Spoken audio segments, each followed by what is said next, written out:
Que vocês agora conseguem ver melhor, suponho.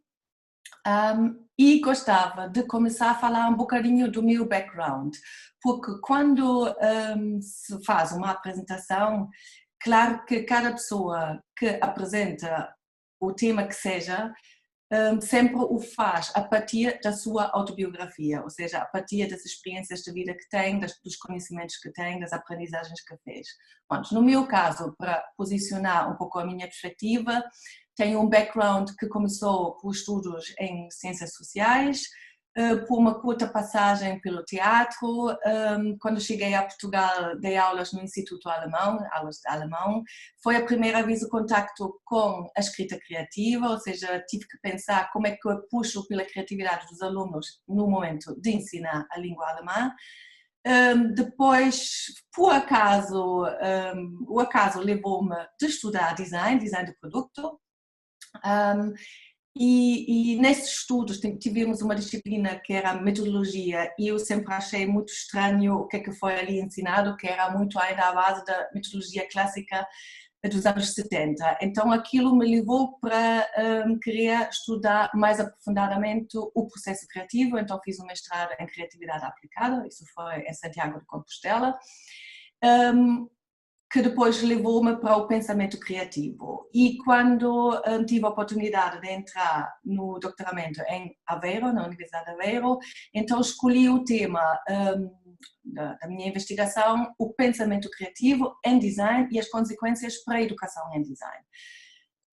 Pronto, ensinei durante 15 anos na ESAD várias disciplinas, tanto teóricas como de metodologia, o que depois me levou para o tema do design thinking. Primeiro como processo cognitivo dos designers e mais tarde, pronto, indo um bocadinho com a onda, o que é que ia acontecer nas empresas e em movimentos de inovação, que levou-me para o conceito do design thinking como é usado neste momento no meio organizacional. E atualmente estou a mergulhar no tema da inovação social. Aliás, a minha colega Joana Moreira apresentou ontem aqui também um paper em relação ao design do modelo. Pronto, este é o background.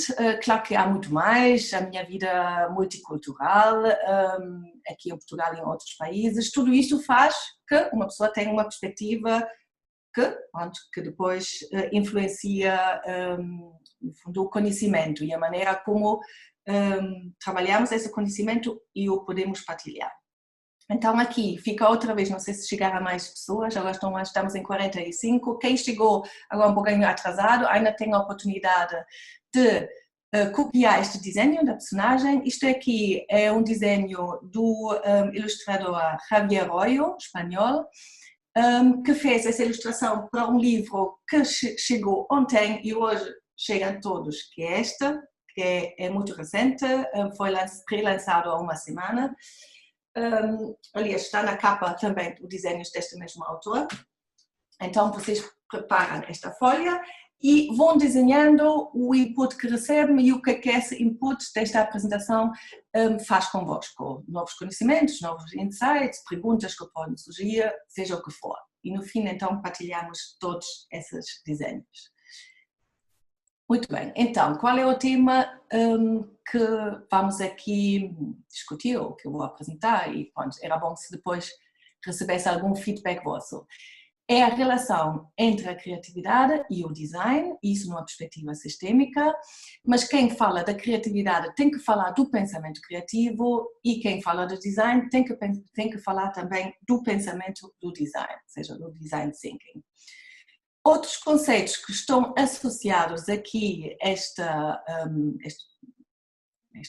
pois, não posso dizer opostos, esse dualismo, digamos assim, é o design creativity, aqui é combinado num conceito, também vamos ver o que é que significa isso, e depois, como tanto a criatividade e o design tocam a área da inovação, também surgem conceitos como, por exemplo, innovation design, ou design thinking for innovation, ou design driven innovation.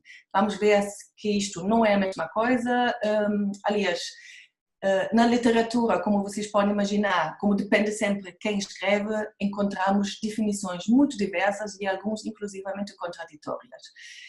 Mas pronto, é como tudo, quem depois recebe essas definições vai conectá-lo com aquilo que aprendeu e depois vai tentar dar sentido a essas definições e depois optar por uma. Bom, então vamos começar com o conceito da criatividade. Esta imagem aqui é de um outro livro que lançamos num projeto colaborativo o ano passado. Aliás, o design é do ateliê do Francisco Providência, é este livro. Eu acho que alguns dos participantes deste livro também participam nesta conferência. Já vi a Malena estar presente aqui. Ontem foi uma apresentação de uma aluna da Fátima Pombo, que também participou, e muitos outros. Aqui não é um livro sobre design, é um livro sobre criatividade e o título, ainda bem que este livro foi lançado o ano passado e não este ano, porque é o vírus da criatividade, que era realmente que a criatividade é percebida numa perspectiva mais alargada, mais sistêmica e como ela é contagiosa no sentido positivo, porque quando estamos num processo criativo com outras pessoas, realmente sentimos esse contágio, não é? Uma pessoa dá uma ideia, a outra responde e assim vai para a frente. Então, esse livro é sobre isto, mas também toca o pensamento criativo. E então, vou-vos mostrar aqui um desenho deste livro, que já nos leva para a perspectiva sistêmica. Por quê? Porque não é só o indivíduo e o seu pensamento criativo que é importante quando falamos da criatividade. É um sistema muito mais complexo, temos um domínio cultural, que está ali em cima, que transmite informação, que nos forma, e depois também temos um campo de especialistas e a sociedade, que aceita uma ideia, ou uma inovação, uma ideia aplicada, ou não, ou rejeita. E muitas vezes, aliás, não sei se vocês têm uma ideia, por exemplo, a Google, que acho que ali concordamos que é uma empresa extremamente criativa, muitas ideias que as pessoas que trabalham na Google têm não são realizadas. É uma percentagem muito pequenina que realmente vai para o mercado. Alguns porque elas já fazem uma seleção, mas outros porque não são aceitas e saem muito rapidamente do mercado. Ou seja, isto aqui são muitas interações nesse sistema. Um exemplo muito bonito e muito claro no âmbito do design gráfico é este. Este é um trabalho da Malena Ribeiro na tese de doutoramento dela, que também apareceu neste livro. Ela é orientada pelo Francisco Providência. E então, o que fizeram aqui? Mostraram esse contágio, esta influência aqui na base dos logotipos das cidades que uns têm pelos outros. E eu aqui nem quero entrar numa discussão quem copiou quem, porque isto foi muito discutido à volta do logotipo do Ponto. Mas claro que não há nenhum designer, nenhuma equipa que vive isolada, ou seja, todos nós somos influenciados. Logo, quando assinamos um trabalho, às tantas a assinatura deveria ser muito mais vasta, porque há muitas influências. Neste exemplo, o que é que eu acho que também é muito bonito é esta diferenciação, ou esta organização desses logotipos no lado direito e esquerdo do nosso hemisfério, ou seja, como é que é uma abordagem mais racional ou mais emocional e intuitiva, aqui ao nível simbólico, claro. Então, agora, pensando como é que a partir destes exemplos podemos então definir. Olha, eu agora vou ter aqui um problema, tenho que dizer-vos, porque parte do texto está tapado com as vossas caras e com o chat. Mas pronto, pode ser que eu consiga na mesma me lembrar o que está ali escrito. Então, a definição que vos ofereço sobre o tema da criatividade é que é uma capacidade de um sistema dinâmico, ou seja, nunca é parado, e este sistema evolve ao nível biológico ou simbólico.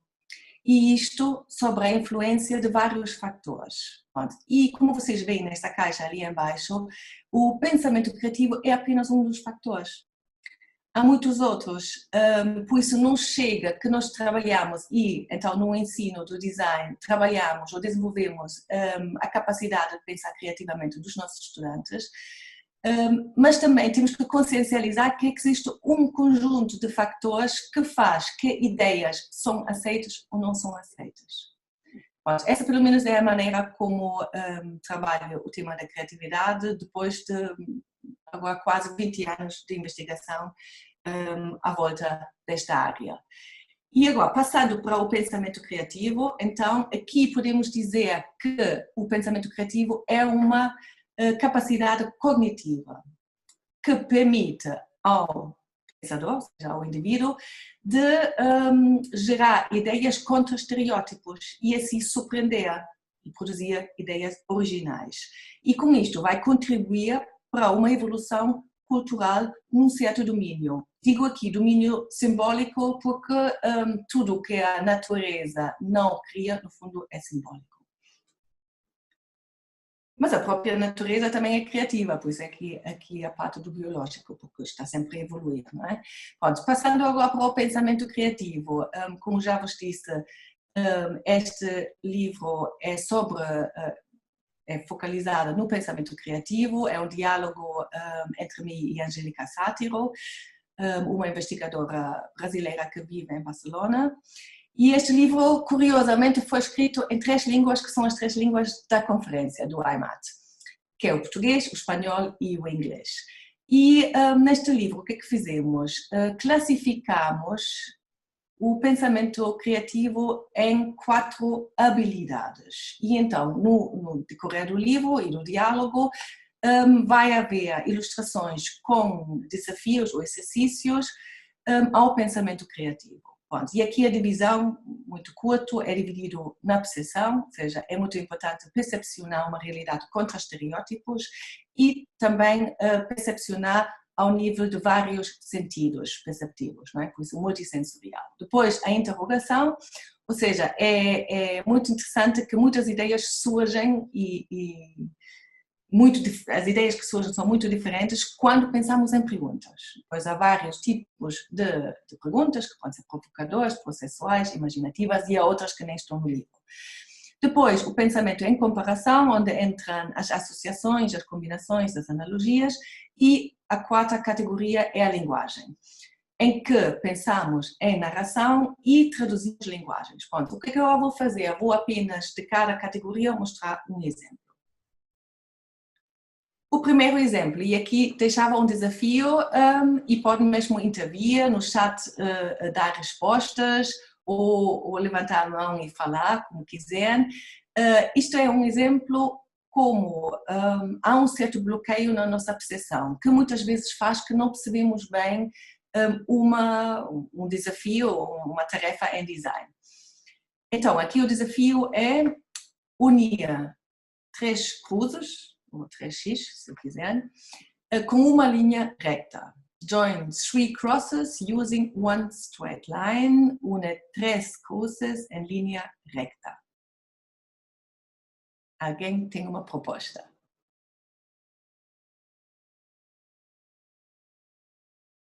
Eu não consigo mexer nas... aqui. Diz o Rogério Ribeiro, o X do box com haste de baixo. Muito bem. E que temos aqui o Gabriel Andrade, uma diagonal a partir do X do lado esquerdo. Também, olha, vocês já conheciam isto ou então realmente são muito bons em pensar fora da caixa? Não faço ideia. Rogério, já viu as soluções online que nós colocamos? Não, pronto, eu parto do princípio, eu não consigo vos ouvir, mas eu parto do princípio que realmente conseguem pensar fora da caixa, que é fantástico, porque aqui, claro, que qual é o bloqueio que normalmente as pessoas têm? Fica dentro de uma área e autodefinida, não é? Porque ninguém disse que não se pode sair desta grelha. Então, realmente, uma solução é do X da box para baixo, linha para baixo, e outra é realmente a diagonal e que vai para a palavra pensar fora da caixa, o X da caixa. Que são as 2 soluções, com o espanhol não funciona, mas também está ali. Ok, muito bem. Então, avançamos para o segundo. Este é só um exemplo, não precisa agora dar respostas. Aliás, isto é um exemplo muito típico na formação dos designers, não só dos designers gráficos. Aliás, esse exemplo foi enviado pela designer Cristina Subirats, espanhola também, que ensina na Elisava, em Barcelona, e que apresenta aos seus estudantes para trabalhar o pensamento criativo, muitas vezes, esse tipo de imagens, ou seja, aqui é claro, isto não é um limão, claro que toda a gente, por causa da cor e da forma, associa ao limão, então o trabalho é como posso transformá-lo, que isto não é um limão. Isto são as respostas que alguns dos estudantes apresentaram à Cristina. Aqui estamos de novo num exercício de percepção contra estereótipos. Aliás, isto é mesmo típico da formação dos designers. Outro exemplo, este é um exemplo para o questionamento. Este é um trabalho dos Tinas, é uma dupla de designers aqui do Porto, o Elias e o Sérgio. Eles receberam o briefing, aliás, todas as pessoas para o livro receberam o briefing de criar imagens que são um convite a um desafio ao pensamento criativo. Aqui o questionamento, ou seja, aqui qual é a ideia? Que a partir dessa imagem são estimuladas perguntas, porque cada pergunta leva a outra solução, ou a outra maneira, a outra linha de pensamento. Bom, aqui, se olharmos para essa imagem, eu posso perguntar como é que faço que os peixes convivem melhor com as garrafas de plástico? Ou então pergunto, como é que faço que não entram garrafas de plástico no oceano? Bom, cada pergunta leva para outra estratégia de resolver esse problema. Ou seja, aqui este exercício é só criar perguntas. Eu depois volto a esse trabalho, mas já do ponto de vista do design e não do pensamento criativo. Outro exemplo, e aqui entramos no grupo da comparação, concretamente aqui das associações e dissociações. Pergunto, alguém tem uma ideia o que é esse objeto do Gêmeo Luís, outro designer aqui do Porto? Querem escrever o que é que acham que é isto?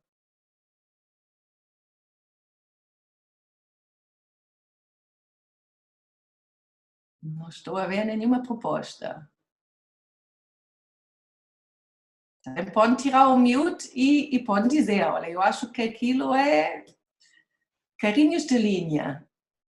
Podia ser, mas não são, mas podia ser. Outra proposta.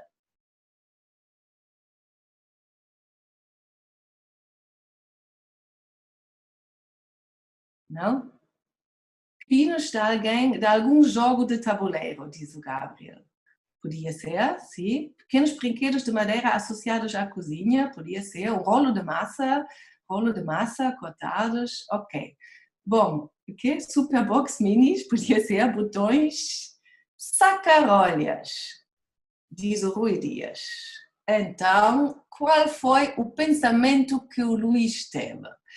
Isto foi a resposta a um briefing de um cliente da área dos vinhos. Então, a associação que ele teve é vinho, levou para a garrafa e a garrafa chegou à sacarolha. Mas o vinho também, em outra direção de associações, levou para a religião. E a religião levou para o terço. E o que depois fez é uma dissociação dos sacarolhas com o terço, que lhe dá este objeto, que é um saca-rolhas. De facto, vocês notam isso mais embaixo, quando olham na fotografia embaixo, mas é um saca-rolho que pode ser utilizado como terço, ou para objeto de mão, contra estresse, ou o que for. Ou seja, aqui temos um objeto original, claramente como resultado de uma dissociação, de duas linhas de associações. E como exercício, este também é um exercício muito bom para os estudantes, dá um tema, duas cadeias de associação, pode-se levar até um nível mais embaixo, até um quinto nível, um sexto nível, fazer a dissociação e ver o que sai. Mais distantes os objetos, mais surpreendente a solução. E chegamos ao último exemplo, isto agora da categoria da linguagem, tradução, ou seja, temos aqui uma pintura da Benedita Kendall, que são as fórmulas afetivas e as batalhas cotidianas, e ela fez o convite ao marido, que é o músico, que é o Rui Tinoco, que interpretou esta imagem com uma música. Então, vou partilhar só um pequeno momento desta música.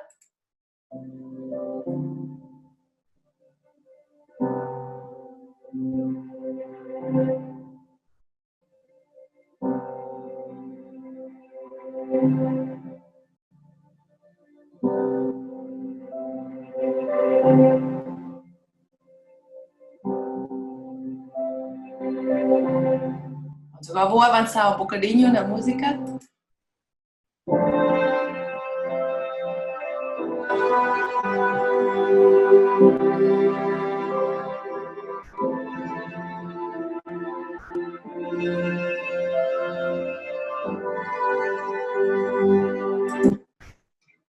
Fica aqui este aperitivo. Quem quiser pode, com o telemóvel, ir ao Q-Code ou colocar o nome dela e criativamente e está no YouTube. Aqui, bom, é um exercício de tradução da linguagem. Tradução da linguagem aqui significa do visual para o musical, poderia ser do verbal para o visual, ou do visual para o táctil, ou o sabor, etc. Ou seja, é dentro das linguagens da percepção. Aliás, muitas obras de artes realmente são o resultado de traduções de linguagem. Do design talvez não tanto, mas alguns também eu diria que são. E aqui podemos nos perguntar, estamos perante um sound design ou aqui este exercício musical é um exercício mais artístico? Bom, eu lanço aqui esta pergunta, não precisam agora responder, é mais para a reflexão. E então, do sound design, vamos então para o design e para o design thinking. Bom, esta relação eu analisei durante bastantes anos num trabalho que tem este peso. Aliás, o Eduardo, que era o júri na minha defesa, disse-me para nunca mais fazer uma pedra dessas. Aliás, isto são os antigos doutoramentos. Felizmente, para os orientadores e para o júri já não são, hoje em dia, tão complexos. Mas pronto, ainda fiz na altura em que os doutoramentos eram pedras e tive 7 anos para investigar essa questão. Então aqui o tema investigado foi qual é a relação do pensamento criativo com o design e as consequências para a educação.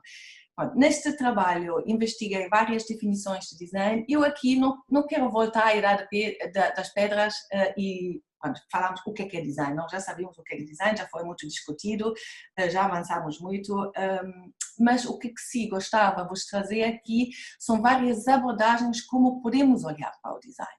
E então, há vários teóricos, investigadores de várias nacionalidades e vários backgrounds que veem o design como uma atividade projetual, ou seja, o designer é o projetista. Aqui o foco é claramente no processo de design, ou seja, qual é o conhecimento aqui próprio da disciplina do design? É o processo. O designer é um especialista no processo criativo.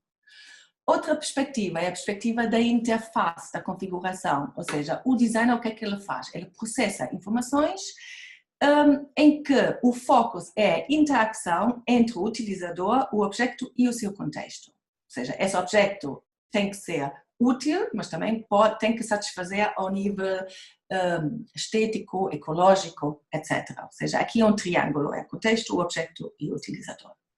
Isto, por exemplo, um nome é muito conhecido, quem defende essa perspectiva é o Bernard Burdeck, é o Bon Siepe e muitos outros também.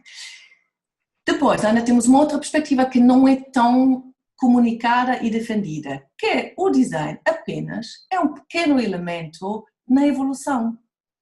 Ou seja, se nós... eu agora vou fazer isso, vou agora pegar no objeto do Luís, do gênio Luís, e vamos ver, ele tanto pode ser visto do ponto de vista do processo, do ponto de vista da configuração, mas também podemos olhar para ele e dizer, não, isto é uma evolução. Há saca-rolhas deste género e ele evoluiu. Se não houvesse o primeiro saca-rolhas de madeira, aquele clássico que vocês conhecem, não é? Ele não teria criado esse objeto. Ou seja, aqui o design como uma atividade inerente à evolução.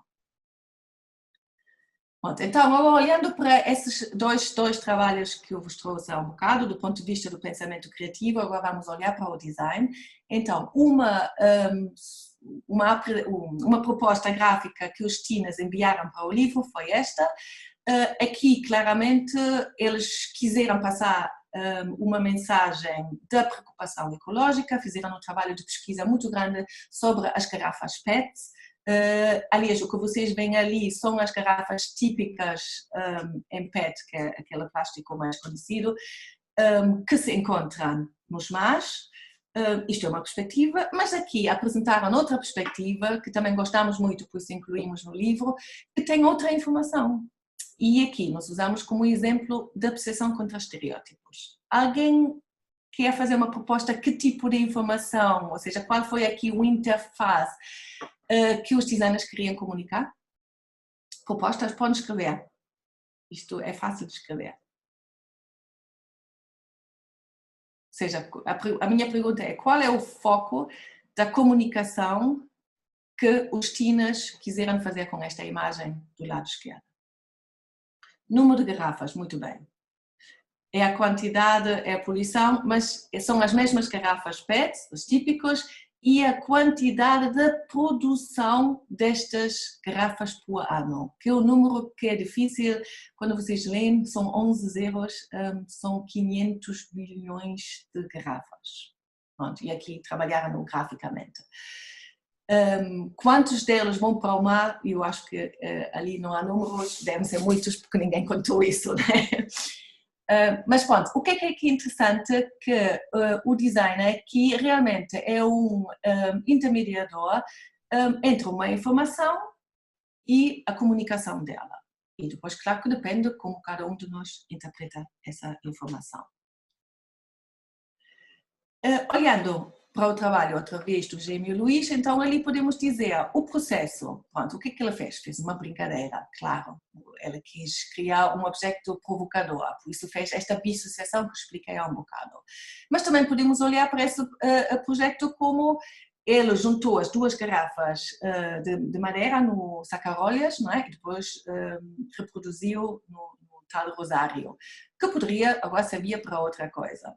Ou seja, aqui é a interação, será que se pode usar ou será que é apenas um produto mais escultórico, ou seja, aqui mais uma peça de arte e não uma peça do design, não é? Bom, isto podemos aqui analisar em várias perspectivas. Eu não queria entrar aqui tanto na perspectiva da diferença entre arte e design, porque acho que já não é um tema atual, foi muito discutido há alguns anos antes, mas acho que aceitamos hoje que as fronteiras são muito fluidas.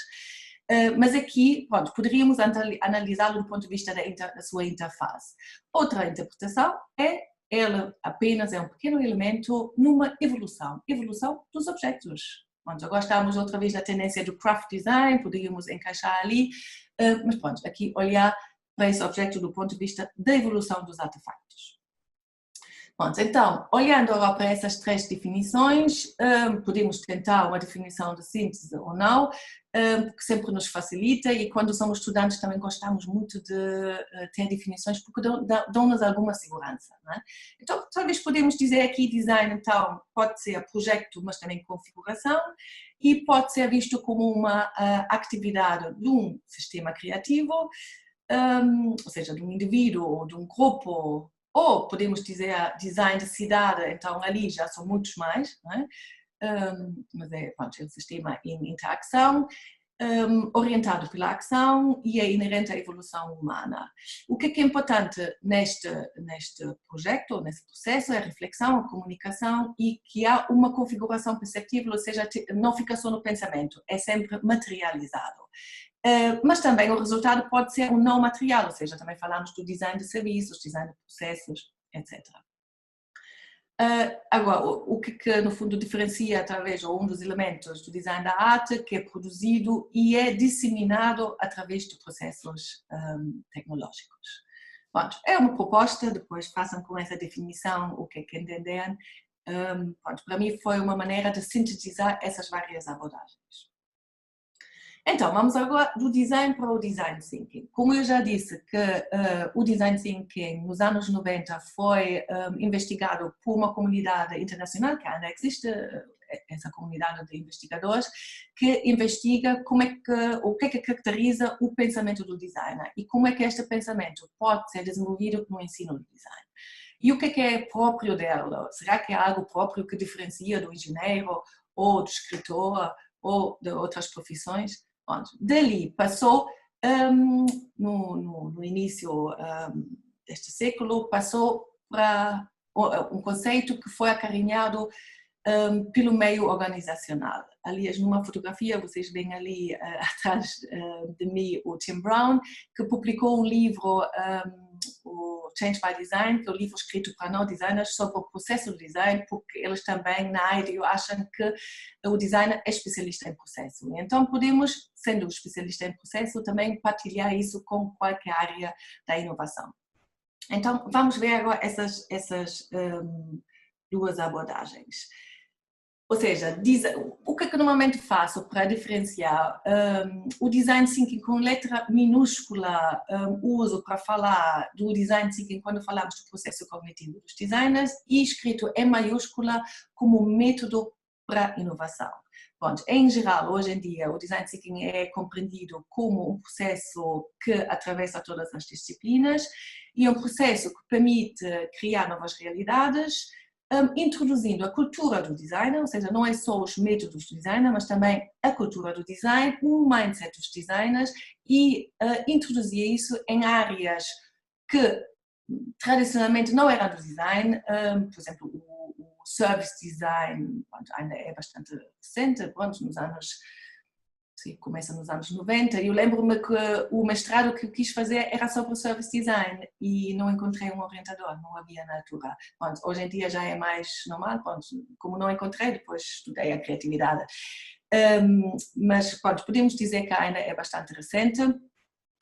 Então, entra na área dos serviços, mas também entra na área da inovação social e até na área dos negócios. Hoje dizemos desenhar um novo modelo de negócio.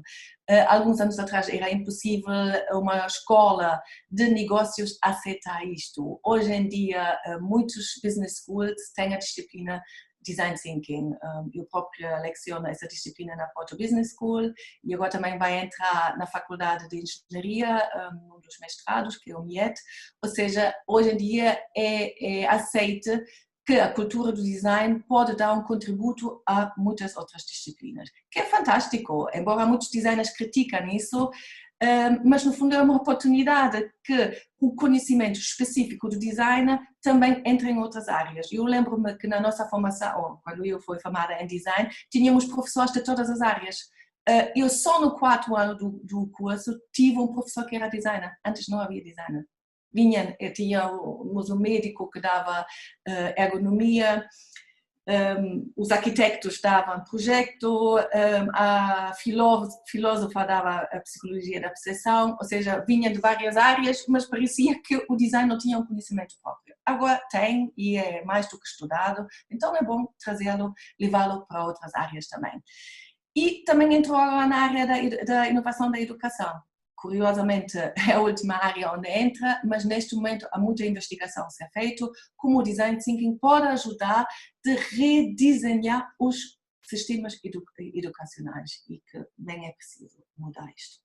Bom, e então, quando queremos levar o processo do design ou a cultura do design para as empresas que não estão habituadas a trabalhar desta forma, bom, se usam os modelos, porque os modelos ajudam a explicar, ajudam a nos colocar dentro do processo. O primeiro modelo que eu vos mostro ali, aliás, eu mostro-vos os modelos que no fundo influenciaram na minha maneira de trabalhar o Design Thinking. O Double Diamond, hoje à tarde vamos ouvir outro keynote, que é o Jonathan Ball, que vai falar sobre a evolução do Double Diamond, do British Design Council. Estou curiosa de ver essa apresentação. Depois temos aqui outro exemplo da IDEO, que a IDEO talvez é das empresas mais conhecidas nessa área do conceito do Design Thinking, mas também dois modelos que são utilizados na única escola que é especializada em Design Thinking, que é a D-School, que pertence ao Hasso-Plattner Institute, começou em Stanford e depois levaram também para Potsdam, que é perto de Berlim, em Alemanha. Pronto, o que é que diferencia aqui os modelos? Sobretudo é o nome, é divisão de fases, alguns são 4 fases, outros 3, outros 5 ou 6. Mas não é muito importante, no fundo, esta visualização e este nome das fases, porque no fundo acontece sempre a mesma coisa e podemos encontrar vários nomes. O que é interessante, temos aqui alguns que visualizam divergência e convergência, como o Double Diamond e o de Stanford, outros visualizam a iteração no processo, ou seja, o ir para trás e ir para frente, ou seja, é claro que o processo de design hoje em dia não é visto como um processo linear, como foi feito ainda nos anos 70, quando se investigou muito a metodologia do design. A partir desta influência, porque todos nós criamos algo novo a partir do levantamento daquilo que existe, e então na Mindshake também desenhamos um modelo, esta é a última versão, já foi utilizado também numa pós-graduação em Design Thinking na ESAD, em 2014, o modelo é de 2012, mas já evoluiu bastante e neste momento trabalhamos com 6 fases, divisão em 6 nomes que começam com a letra E, para quê? Para ser mais fácil memorizar, mas não interessa se a fase se chama experimentação ou ideação, gera-se ideias, isso não é importante. Mas ajuda quando queremos levar realmente essa cultura e o processo e as ferramentas próprias do design para as empresas, para os departamentos de inovação. Então, os modelos são uma ajuda. O que é aqui talvez é diferente dos outros modelos é que nós associamos certas técnicas a certas fases. Não quer dizer que isto é uma receita, não quer dizer que passamos por todas essas fases em cada projeto, é no fundo como uma caixa de ferramentas, não é tal toolbox, e então em cada projeto vou decidindo, olha, o que é que eu vou fazer? Vou fazer um mapa mental ou não vou fazer? Vou fazer uma entrevista, um user journey map, pronto, depende do projeto. Inclusivamente há técnicas que nós associamos às várias fases que poderiam ser utilizadas em outras fases, ou seja, é apenas uma ajuda. Bom, mas não estou aqui para defender nenhum modelo, não acho que um é melhor do que o outro, depende de quem o usa, como o usa e se domina realmente o processo e as técnicas. Então, avancemos. Voltando para esta confusão conceptual, porque vimos aqui criatividade do design, design thinking, ao design thinking for innovation, que tipo de innovation, social innovation, business innovation, educational innovation, etc. Mas também temos o conceito do design driven innovation. Não sei se conhecem, há um livro que chama-se mesmo Design Driven Innovation. Aqui é claramente que enquanto no Design Thinking há uma equipa multidisciplinar em que não só estão os designers, mas estão pessoas de várias áreas das empresas, do departamento da inovação, no Design Driven Innovation já é a equipa de designers que vai incentivar a inovação, ou seja, o conceito é bem diferente. E depois temos os 2 conceitos de Design Creativity e Innovation Design, que surgem a partir dos fundadores desta revista do International Journal of Design Creativity e Inovação, é de 2013, que foi criado por 2 investigadores japoneses. Eu não sei se vou pronunciar bem os nomes, é Toshiharu Tauro e Yukari Nagai, que são os fundadores e os editores dessa revista. É muito interessante e já evoluiu muito. E aqui o conceito de Design Creativity no fundo quer dizer tudo que faz parte do projeto do design, seja do processo de design e também mais alargado numa perspectiva sistêmica, tem espaço nesse jornal. E num artigo que é mais recente, 2016, desses autores, o Toshiharu Tauro então define o que para ela é o Innovation Design. E então ele veio como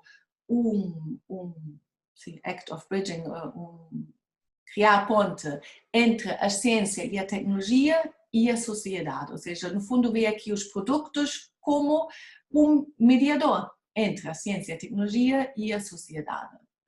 sempre com a parte da originalidade e da practicalidade, ou seja, da funcionalidade dentro, e introduz aqui dois outros conceitos que acho que é interessante para partilhar convosco, que é o Needs-led Design e o Seed-led Design. Ou seja, o Needs-led, no fundo, tem a ver com Human-centered, que o Design Thinking trabalha muito, e o Seed-led, no fundo, aqui é ciência e tecnologia que lança os sementes para depois os designers fazerem essa tradução, essa bridging. Pronto, e isso leva-nos outra vez para o Design Driven Innovation. Pronto, são conceitos que acho que são interessantes nós pensarmos, e quando fazemos a nossa investigação, pronto, temos que nos colocar também e ver como é que nós trabalhamos e definimos estes conceitos. Então, a partir dali, agora gostava de vos mostrar realmente a complexidade que é o processo criativo, se nós olharmos para ele como um mecanismo iterativo que tem que dar resposta a um contexto que está em constante mudança e que, sobretudo, também tem eventos que o acaso nos traz. E que faz, no fundo, que qualquer planeamento em design é quase impossível. Pronto, é bom ter planos, é bom ter métodos, ajuda-nos, mas temos que ter a capacidade e um mindset aberto em cada momento de um processo de design de mudar a direção, de mudar algo. E então, agora vou sair destes, então, pronto, então estão agora a ver bem isto, sim.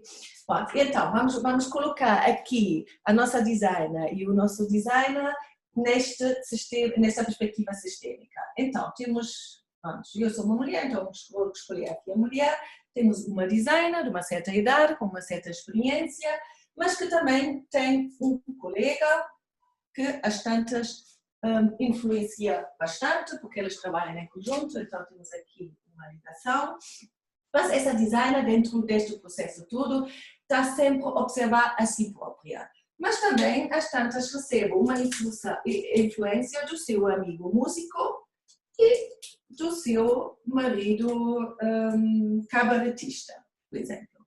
Agora, uma designer que vive num mundo muito mais business ou muito mais de engenharia, provavelmente o resultado que vai produzir é muito diferente do que uma designer que vive no meio mais artístico. Por quê? Porque somos influenciados, como é óbvio. Ou seja, temos aqui este sistema, que já é um sistema bastante complexo, dos intervenientes neste processo, mas depois também temos aqui o personal e professional background, ou seja, a biografia desta designer, que constrói aquilo que ela é e aquilo que ela é capaz de pensar e de criar. Depois recebe do contexto sociocultural e da situação atual, por exemplo, a situação que estamos a viver agora, de certeza que influencia toda a gente nesse momento em qualquer processo criativo, ou seja, todas as mudanças da situação sociocultural influencia esta designer, ou seja, ela observa, interpreta e é influenciada. Mas também dá o seu contributo a esse contexto, e esse contexto também influencia a sua biografia. E então, quando entramos agora no processo do design, podemos dizer que é uma coevolução do problema e da solução, porque se aqui um estímulo, ou se é um briefing, ou se ela percepciona uma necessidade para criar um projeto novo, e então, cada momento ela vai avançar neste processo e cada nova situação e cada nova ação que vai acontecer vai influenciar essas decisões. E também as pessoas que trabalham ou com quem ela convive. Por isso falamos aqui de uma coevolução do problema-solução. Ela vai criando soluções, mas depois vai fazer um reframe, reinterpretar essas próprias primeiras soluções e vão levá-la para outras soluções. E então temos aqui um desenvolvimento de várias abordagens, ideias e soluções, que nos leva para um outcome do design, que é o artefacto. Pronto, este artefacto, imaginamos que ela cria um candeeiro, contribui para a evolução do mundo dos artefactos. Mas o mundo dos artefactos também já tem muitos artefactos que, obviamente, influenciam também neste processo. Por isso também o outcome deste processo vai entrar nesta evolução do mundo dos artefactos, que também influenciam outra vez a situação cultural. E como vocês veem, está aqui um sistema muito complexo e, obviamente, não é só isso, há muitos outros fatores que nem estão aqui, que ainda estão em investigação. Por exemplo, um é o próprio clima e a área geográfica em que as pessoas criativas actuam. Então, eu acho que quando nós olhamos para isto, o pensamento criativo do design, percebemos que é só um pequeno elemento. E que se um designer tem sucesso na sua profissão ou não, depende de muitas, muitas circunstâncias e às vezes mesmo do acaso e da sorte que tem. E então, vou agora partilhar outra vez. Bom, então, já vimos isso. Bom, e agora vou chegar ao fim da minha apresentação e queria partilhar convosco aqui uma conferência, já que estamos aqui numa conferência de investigação que vai acontecer no próximo ano. Esta vai ser em Israel, em abril 21. E por que eu vos trago essa conferência? Porque é uma conferência sobre o Design Thinking. Aliás, este simpósio da investigação do Design Thinking foi criado em 92 na Universidade de Delft, na Holanda. Tem uma comunidade já muito junta, que desde 92 se encontra. Aliás, como vocês veem, é o 13º encontro, já houve 12. E o que é curioso, e por isso é que eu vos trago esse tema, esta é a primeira vez que vai ser trabalhado nessa conferência, e os Call for Papers têm a ver com isso, com esta mudança ou esta alargamento deste 92 se encontra. Aliás, como vocês veem, é o 13º encontro, já houve 12. E o que é curioso, e por isso é que eu vos trago esse tema, esta é a primeira vez que vai ser trabalhado nessa conferência, e os Call for Papers têm a ver com isso, com esta mudança ou este alargamento, podemos dizer assim, do conceito do Design Thinking, de ser escrito com letra minúscula. Aliás, no próximo slide vocês veem isso, ou seja, moving do Design Thinking como processo cognitivo para o Design Thinking como um método, que é abraçado agora pelo mundo do business. E as perguntas que nesta conferência vão ser trabalhadas é quais são os limites do design, ou seja, as fronteiras, as barreiras, não é? Do they have the capacity to sustain the mission of design? Ou seja, este alargamento do design é bom para o design, para a missão do design ou não? O que é que podemos ganhar deste alargamento, desta expansão das fronteiras? Ou pedimos algo? Porque há muitos designers, que vocês talvez saibam, que são contra essa maneira como agora o design thinking é utilizado no mundo das empresas. E se pedimos algo, então, o que é que se pediu? Eu, por acaso, não acho nada que pedimos algo. Acho que os designers, o mundo do design ganhou muito mais importância na sociedade, mas isso é uma discussão que está a ser feita na comunidade dos designers. E depois, o que é que isso significa realmente para a formação e para uma nova definição do design? Porque aqui o medo, acho que é um bocadinho, esta é uma citação do Munari, everybody is a designer. Não sei se já ouviram falar disso, o que ele disse uma vez, cada pessoa é um designer, só que alguns são pagos para isso e outros não.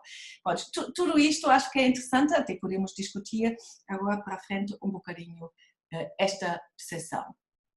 E para acabar, queria deixar alguns desafios para a educação do design, já que também essa conferência acontece numa universidade de design, e então vejo aqui duas grandes áreas. Uma é ver a aprendizagem, o ensino como um contínuo reframing, ou seja, é uma aprendizagem reflexiva que não só temos que transmitir para os nossos alunos como pensar com eles em conjunto, ou seja, uma reflexão, um diálogo contínuo em que tanto o pensamento criativo, mas também o pensamento crítico são essenciais, e depois podemos educar os nossos estudantes a serem especialistas do processo, com uma sensibilidade do contexto e com uma perspectiva sistêmica, em que percebem que são um elo num sistema muito mais complexo. E depois também podemos olhar para a educação como queremos formar um design, um pensador de design integrativo. O que é que significa integrativo? Que é um pensador holístico que tem um conhecimento geral de várias áreas, porque nós sabemos que os especialistas é muito difícil de ser inovador, porque estamos cavar sempre no mesmo buraco, não é? Na mesma área. Para inovar a nossa área temos que ter conhecimento geral. Então falamos do pensador em T. T significa, vou conseguem ver? T é isso, ou seja, tenho um conhecimento geral aqui e sou especialista numa área. Isto é aqui a teoria do pensamento T. Acho que isso seria importante para os estudantes de design. Também ensinar-lhes algumas técnicas e métodos da heurística sistemática, porque ajuda-lhes a desenvolver o pensamento criativo, não como receitas, e nós sabemos que a maior parte dos designers os métodos que nós aprendemos no ensino de design depois não aplicam, mas não aplicam porque já o sabem. É um bocadinho que quando começamos a cozinhar usamos as receitas. Quando já cozinhamos muito, não precisamos das receitas, porque já podemos fazer novas combinações. E depois o último elemento do design integrativo, no fundo, é uma personalidade multifacetada. Ou seja, temos que incentivar que eles procurem conhecimentos de outras áreas, que tenham experiências de vida muito diversas, porque com tudo que nos alimentamos, temos mais coisas para depois expô-lo e criar algo a partir dali. E com isto acabo a minha apresentação. Espero que ainda há algum tempo para umas perguntas ou discussões. E gostava muito de receber o vosso feedback visual através da analogia. Então vou sair aqui outra vez do sharing e gostava muito. Aliás, eu vou vos mostrar. Nós fizemos este exercício. Já vejo ali da Joana. Nós fizemos este exercício quando lançamos o livro com os participantes do livro. Eu, na altura, criei esta, mas essa não era sobre a minha conferência, era como eu me vejo a mim própria. Pronto, como vocês veem, uma confusão entre as culturas e 3 línguas, pronto, é uma maneira. Então, gostava agora muito de ver a vossa, e aliás vou pôr aqui a galeria para eu ver. Já vejo muitos, que bom. Ei, alguns complexíssimos, enapa, tantas informações, fantástico. Olha, guardem só um momento que eu vou fazer um print screen. Tem mais alguém que quer mostrar?